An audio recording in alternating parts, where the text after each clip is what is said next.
Hello વિદ્યાર્થી મિત્રો, કેમ છો બધા? મજામાં ને? ચાલો આવી જાઓ. ભણવાની ઈચ્છા છે? હા છે, એવું જ કહેવાનું. બરાબર છે? ઓકે, સારું. તો આપણે કયું ચેપ્ટર ચાલુ હતું? Chapter number 2. ચેપ્ટરનું નામ શું હતું? સપુષ્પી વનસ્પતિમાં લિંગી પ્રજનન.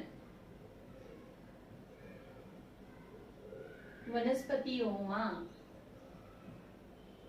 લિંગી પ્રજનન. ઓકે, લાસ્ટ ટોપિકમાં આપણે શું ભણ્યા હતા? છેલ્લા લેક્ચરમાં શું ભણ્યા હતા? યાદ કરો. પરાગરજની એલર્જી, પરાગરજ પોષક પદાર્થ તરીકે અને પરાગરજની જીવિતતા વિશે ભણ્યા હતા. બરાબર છે? ક્લિયર? હવે આપણે આજનો ટોપિક શું છે બેટા? જાયાંગ. જાયાંગ એટલે શું? સ્ત્રીકેસર ચક્ર. સ્ત્રીકેસર ચક્રને જાયાંગ કહેવામાં આવે છે, જે પુષ્પનું માદા પ્રજનન અંગ છે. બરાબર છે? સ્ત્રીકેસર એ પુષ્પનું કયું પ્રજનન અંગ છે? માદા પ્રજનન અંગ છે. પુંકેસર, પુંકેસર ચક્ર એ પુષ્પનું નર પ્રજનન અંગ છે, કારણ કે એની અંદર નરજન્યુ ઉત્પન્ન થશે પુંકેસરના પરાગાશયની અંદર. પરાગરજ, પરાગરજની અંદર નરજન્યુ. તે જ રીતે સ્ત્રીકેસર, સ્ત્રીકેસરમાં અંડક ઉત્પન્ન થશે અને અંડકની અંદર માદાજન્યુ રહેલો હોય છે. તેટલા માટે તેને પુષ્પનો માદા પ્રજનન અંગ કહે છે. સમજી ગયા? ઓકે. સ્ત્રીકેસરની સંખ્યાને આધારે પુષ્પ બે પ્રકારના છે. કેટલાક એવા પુષ્પ છે જેમાં સ્ત્રીકેસરની સંખ્યા 1 છે, તો એવા પુષ્પને એક સ્ત્રીકેસરી પુષ્પ કહે છે. કેવું પુષ્પ કહેવાય? એક સ્ત્રીકેસરી પુષ્પ. એક્ઝામ્પલ છે વટાણાનું પુષ્પ. જ્યારે બીજા એવા પુષ્પ છે જેમાં સ્ત્રીકેસરની સંખ્યા ઘણી બધી છે, તો તેને બહુ સ્ત્રીકેસરી પુષ્પ કહેવાય. જો સ્ત્રીકેસરની સંખ્યા વધુ હોય તો એને બહુ સ્ત્રીકેસરી પુષ્પ કહે છે. હવે સ્ત્રીકેસર બહુ બધા છે, બરાબર? હવે આગળ આવા બહુ સ્ત્રીકેસરના બે ભાગ પડે. જોવું પડે કે શું સ્ત્રીકેસરો જોડાયેલા છે.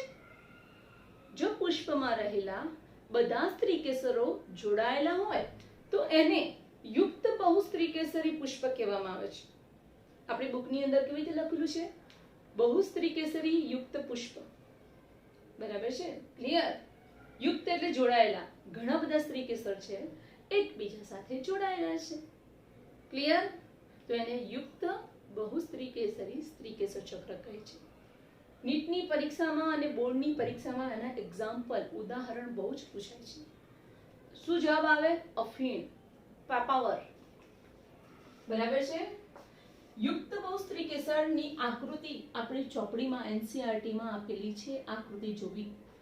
ઘણીવાર આકૃતિ આધારિત પ્રશ્ન પૂછે છે. બેઠી આકૃતિ આપેલી હોય છે. એનસીઈઆરટીની દરેક આકૃતિના લેબલિંગ તૈયાર કરવા. ઓકે બેટા? સારું. જો સ્ત્રીકેસર જોડાયેલા હોય તો યુક્ત કહેવાય, અને જો જોડાયેલા ના હોય તો એને કહેવાય છે મુક્ત બહુ સ્ત્રીકેસરી સ્ત્રીકેસર. એક્ઝામ્પલમાં આવે ચંપો. ચંપાને બીજું નામ છે માઇકેલિયા. યાદ રાખવાનું. બરાબર છે? આ પૂછેલો પ્રશ્ન છે અને માઇકેલિયા તરીકે જ પૂછ્યો તો, ચંપા તરીકે નહીં. બધા કેવું, મોટાભાગના સ્ટુડન્ટ કેવું હોય, જે ઈઝી નામ હોય એ યાદ રાખે. બંને નામ યાદ રાખવાના જ. બરાબર છે? તો ભાઈ મુક્ત બહુ સ્ત્રીકેસરી સ્ત્રીકેસરનું ઉદાહરણમાં શું આવે? ચંપો, જેનું બીજું નામ માઇકેલિયા છે. ઓકે? ક્લિયર આટલું? ઓકે. હવે સ્ત્રીકેસરની રચના જોઈએ. તો મેં અહીંયા આકૃતિ દોરી છે સ્ત્રીકેસરની રચનાની છે. સ્ત્રીકેસર 3 ભાગ ધરાવે છે. સ્ત્રીકેસરની ટોચનો ભાગ એને આપણે શું કહેવામાં આવે છે? પરાગાસન. પરાગરજ માટેનું આસન. બરાબર છે? સંધિ છૂટી પાડીએ. પરાગરજ માટેનું આસન, પરાગાસન. બરાબર છે? 3 ભાગ. સૌથી ટોચનો ભાગ પરાગાસન. પરાગાસનની નીચેનો ભાગ એ લાંબો, બરાબર, પાતળો અને વચ્ચેથી પોલો છે, જેને પરાગવાહિની કહેવામાં આવે છે. બરાબર છે, ક્લિયર? જ્યારે સ્ત્રીકેસરનો સૌથી નિકટવર્તી ભાગ જે પહોળો ફૂલેલો બને છે જેને બીજાશય કે અંડાશય કહેવામાં આવે છે. ઓકે, ઉપરનો ભાગ પરાગાસન, બીજો ભાગ પરાગવાહિની. અને પરાગવાહિની નીચેની તરફથી પહોળી થઈ જાય છે, પોલી કોથળી જેવી રચના બનાવે છે, એને બીજાશય અથવા તો અંડાશય કહેવામાં આવે છે. સારું, આ પરાગાસનનું કાર્ય શું છે જોઈએ કે ભાઈ પરાગનયન થયું, ક્યાંકથી પરાગરજ ઉડતી ઉડતી આવી, જો પરાગરજ આવી અને ક્યાં આવીને બેસે છે? પરાગાસન પર. જો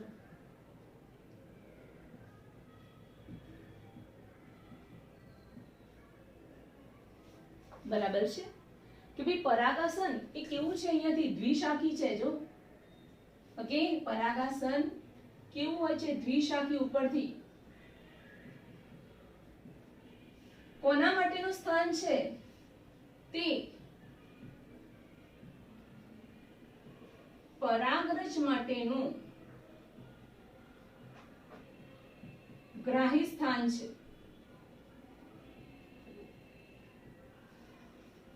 બરાબર બેટા?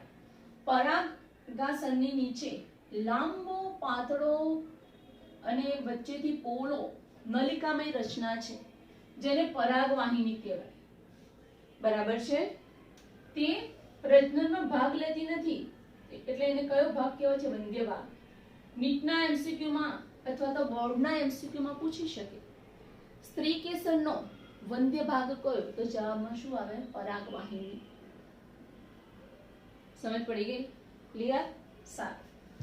પરાગવાહિની નીચેની બાજુ પહોળી પોલી થઈ જાય છે અને કોથળી જેવી રચના બનાવે છે જેને બીજાશય એટલે કે અંડાશય કહેવામાં આવે છે. ક્લિયર? હવે બીજાશયની અંદર જે પોલાણ છે એને શું કહેવાય છે? કોટર. કોટર કોને કહેવાય? બીજાશયમાં જે પોલાણ હોય છે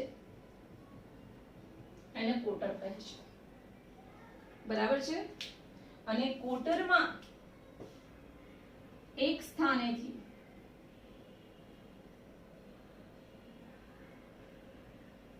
અંડકનું નિર્માણ થાય છે. બીજાશયના જે સ્થાનેથી અંડકનું નિર્માણ થાય છે એને જરાયુ કહે છે. ઇમ્પોર્ટન્ટ એમસીક્યુ ક્વેશ્ચન, થિયરી માટે પણ નીટ માટે પણ.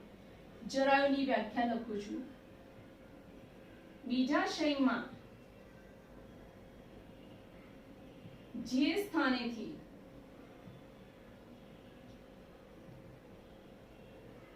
અંડકનું નિર્માણ થાય છે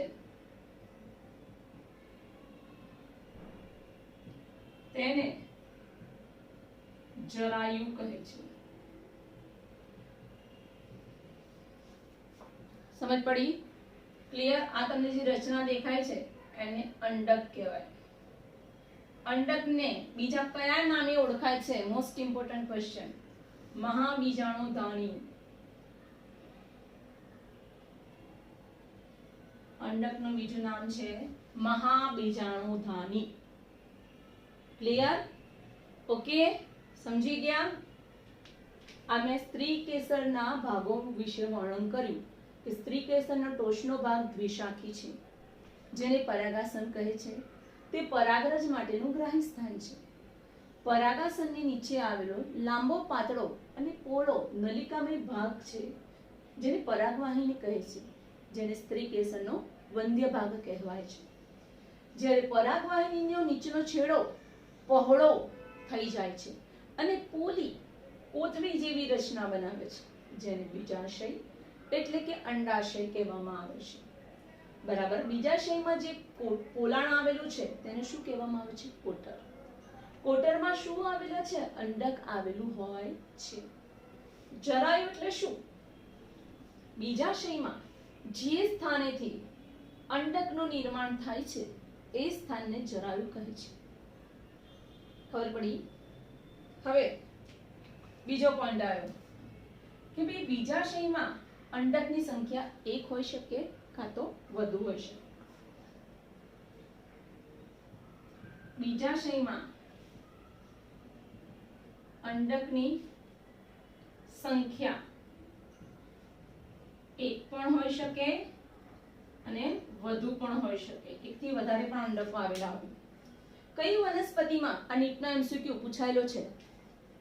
કઈ વનસ્પતિના બીજાશયમાં અંડકની સંખ્યા એક છે? જવાબમાં આવે ઘઉં, ચોખા, કેરી. બરાબર છે. એમાં અંડકની સંખ્યા એક છે. ગોટલો એક જ હોય. બરાબર છે. ઘઉં, ચોખા એ ફોતરાની અંદર એક જ હોય. બરાબર છે. જ્યારે બીજાશયમાં અંડકની સંખ્યા વધુ હોય એ એક્ઝામ્પલ કયા? મોસ્ટ ઇમ્પોર્ટન્ટ પપૈયું, તરબૂચ, ઓર્કિડ. Most important.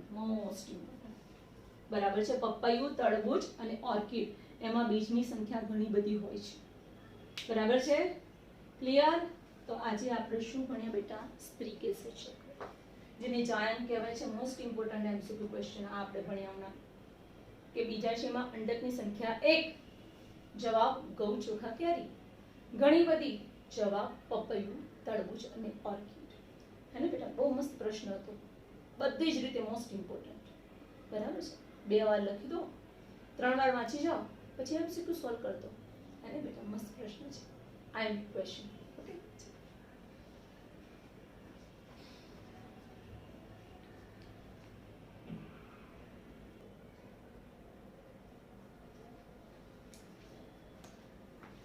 ચલો વિદ્યાર્થી મિત્રો, બીજો મસ્ત પ્રશ્ન ભણીએ. Most important. Most important. Board માટે પણ, નીટ માટે પણ. ઓકે, તો ચલો સ્ટાર્ટ કરીએ. મહાબીજાણુધાની જેને અંડક કહેવાય એની રચનાનું વર્ણન કરો. અથવા તો આ રીતે પણ પ્રશ્ન પૂછાય કે લાક્ષણિક મહાબીજાણુધાનીની રચના આકૃતિ સહ વર્ણવો. તો તમારે એ વખતે આકૃતિ દોરવાની છે. અંડક બોલો, મહાબીજાણુધાની બોલો, સેમ. બરાબર છે. લાક્ષણિક અંડકનો અથવા તો લાક્ષણિક મહાબીજાણુધાનીની રચના આકૃતિ સહ વર્ણવો. મોસ્ટ ઇમ્પોર્ટન્ટ પ્રશ્ન 4 માર્ક્સ માટે. ઘણીવાર 3 માર્ક્સમાં પણ પૂછી શકાય. બધું જ લખવાનું. ઓકે, તો ચલો આવી જાઓ. અહીંયા જે આકૃતિ છે એને જુઓ. બરાબર છે. યાદ કરો સ્ત્રીકેસર. યાદ કરો. આગળ આપણે શું ભણ્યા? સ્ત્રીકેસર. જો નાનચુકડું સ્ત્રીકેસરનું દોરું છું અહીંયા. આ સ્ત્રીકેસરનો ટોચનો ભાગ પરાગાસન ને લાંબી પરાગવાહિની. સ્ત્રીકેસર નીચેના ભાગે કેવું થઈ જાય છે? ફૂલી જાય છે, જેને બીજાશય કહેવામાં આવે છે. બરાબર છે. આ બીજાશયની દિવાલ કે જે જગ્યાથી અંડકનું નિર્માણ થાય છે એને જરાયુ કહે છે. શું કહે છે? જરાયુ. આરડો. આ ભાગને શું કહેવાય? જરાયુ. સમજ પડી? ક્લિયર? જરાયુ કોને કહેવાય? સ્ત્રીકેસરના બીજાશયનો એવો ભાગ કે જેના પરથી અંડકનું નિર્માણ થાય છે તેને જરાયુ કહે છે. અને આ શેની આકૃતિ છે? આની આકૃતિ છે. જો જે અંડક છે એને મેં મોટું કરીને અહીંયા દોર્યું છે. સમજી ગયા બેટા? ઓકે, કે પુષ્પની અંદર શું આવેલું હોય? સ્ત્રીકેસર. માદા પ્રજનન અંગ સ્ત્રીકેસર. સ્ત્રીકેસરના 3 ભાગ: પરાગાસન, પરાગવાહિની અને બીજાશય. બીજાશયની અંદરથી અંડકનું નિર્માણ થાય છે. બસ આ એ જ અંડકને મેં મોટું દોર્યું છે. અંડક એટલે માદા જન્યુજનક. અંડકની અંદર આગળ જતા માદા જન્યુજનકનું નિર્માણ થવાનું છે.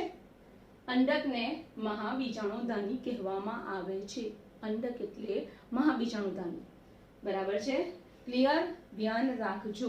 ઇમ્પોર્ટન્ટ. 7. તો આપણે ચલો અહીંયા મેં એને મોટું કરીને દોરેલું છે. તો જરાયુ સમજ પડી ગઈ? જરાયુની વ્યાખ્યા ખબર પડી ગઈ? કે ભાઈ બીજાશયના જે ભાગ પરથી અંડકનું નિર્માણ થાય છે તે ભાગને જરાયુ કહેવામાં આવે છે. ક્લિયર બેટા? ઓકે. જરાયુ પછી શું આવ્યું એ અહીંયા? પહેલું અંડનાળ, અંડકદંડ. બરાબર? શું છે? અંડનાળ, અંડકદંડ. આ દંડ જેવી રચના છે, સોટી જેવી રચના છે. બરાબર છે? શું થઈ વ્યાખ્યા? કે ભાઈ અંડક એ નાની રચના છે. આ જે આકૃતિ છે બેટા, આ અંડક છે. બરાબર છે? જે દંડ વડે અંડક જરાયુ સાથે જોડાયેલું હોય તેને અંડક દંડ અથવા તો અંડનાળ કહે છે. Most important. ચલો આવી જાઓ. અંડનાળ એ કહેવાય, અંડક નાળ પણ કહેવાય, બંને ચાલે છે. કે અંડક એ નાની રચના છે જે દંડ વડે કોની સાથે જોડાયેલું છે? આ એક દંડ છે, એના વડે જરાયુ સાથે જોડાયેલું છે, જેને અંડકનાળ, અંડનાળ કે અંડક દંડ કહે છે. સમજ પડી? ઓકે. હવે આવી બીજી વ્યાખ્યા. બીજ કેન્દ્ર. જો અહીંયા મેં લાલ લીટીથી બતાવી છે અહીંયા બીજ કેન્દ્ર. બીજ કેન્દ્ર કોને કહેવાય? કે અંડકનો જે ભાગ અંડક દંડ સાથે જોડાય છે, જો આ અંડકનો ભાગ છે અને અહીંયાથી આ અંડક દંડ સાથે જોડાય છે, આ બંનેનું જે સંગમ સ્થાન છે, કોનું? અંડક અને અંડકનાળ જે ભાગેથી જોડાય છે એને શું કહેવામાં આવે છે? બીજ કેન્દ્ર કહેવામાં આવે છે. ઇમ્પોર્ટન્ટ. કે અંડકનો દેહ, આ અંડકનો દેહ છે, જે ભાગેથી અંડકનાળ સાથે જોડાય છે, આ અંડકનાળ છે, અંડકનો આ દેહ આ ભાગેથી અંડકનાળ સાથે જોડાય છે તેને બીજ કેન્દ્ર કહેવામાં આવે છે. ઇંગ્લિશમાં એને હાયલમ કહેવામાં આવે છે. ઇમ્પોર્ટન્ટ. આમ બીજ કેન્દ્ર એ કોનું સંગમ સ્થાન છે? આમ બીજ કેન્દ્ર એ અંડક અને અંડકનાળનું સંગમ સ્થાન છે. ક્લિયર? ઓકે. હવે વ્યાખ્યા આવી અંડકાવરણો. તો ભાઈ અંડક નું રક્ષણ કોણ કરે છે? તો અંડકનું રક્ષણ તેને ઘેરતા અંડકાવરણો કરે છે, જે એક પણ હોઈ શકે, બે પણ હોઈ શકે. અહીં અંડકમાં બે અંડકાવરણો આવેલા છે.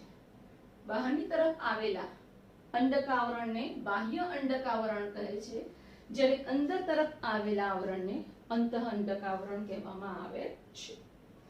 ક્લિયર? આ અંડકાવરણ કોને આવરે છે, કોને ઢાંકે છે? તો જવાબમાં શું આવે? પ્રદેહ. બરાબર છે? જો આ અંડકાવરણ છે, બ્લેક કલર થી અહીંયા જે બતાવ્યા છે તે, એ કોને ઢાંકવાનું કામ કરે છે, કોને આવરવાનું કામ કરે છે? તો આ શું છે? બ્લુ રંગનું બતાવ્યું છે તે પ્રદેહ. પ્રદેહને આવરે છે. સમજી ગયા બેટાઓ? હે ને? મસ્ત થિયરી છે. ઓકે. આ બધા જ એમસીક્યુ માં બેઠી લાઈનો પૂછાય છે, બેઠી લાઈનો, વર્ડ ટુ વર્ડ કરું આમાં. ઓકે. સારું. હવે આવ્યું અંડક છિદ્ર. તો એ અંડકના ટોચના ભાગે એક નાનું છિદ્ર આવેલું છે. બરાબર છે? અંડકના ટોચના ભાગે આ બંને આવરણો સળંગ નથી, તો એક નાનું છિદ્ર આવેલું છે જેને અંડક છિદ્ર અથવા તો બીજાંડ છિદ્ર કહે છે. ઇમ્પોર્ટન્ટ. બરાબર? પછી આવ્યું અંડક તલ.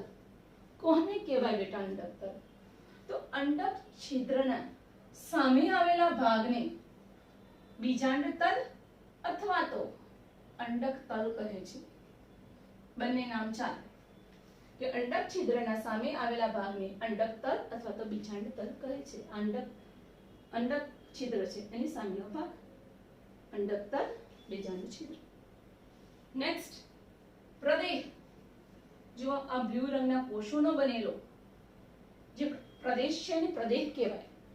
બરાબર છે? અને આ કોષો કેવા છે? મોટા છે અને એ સંચિત ખોરાકથી ભરપૂર છે. બરાબર છે?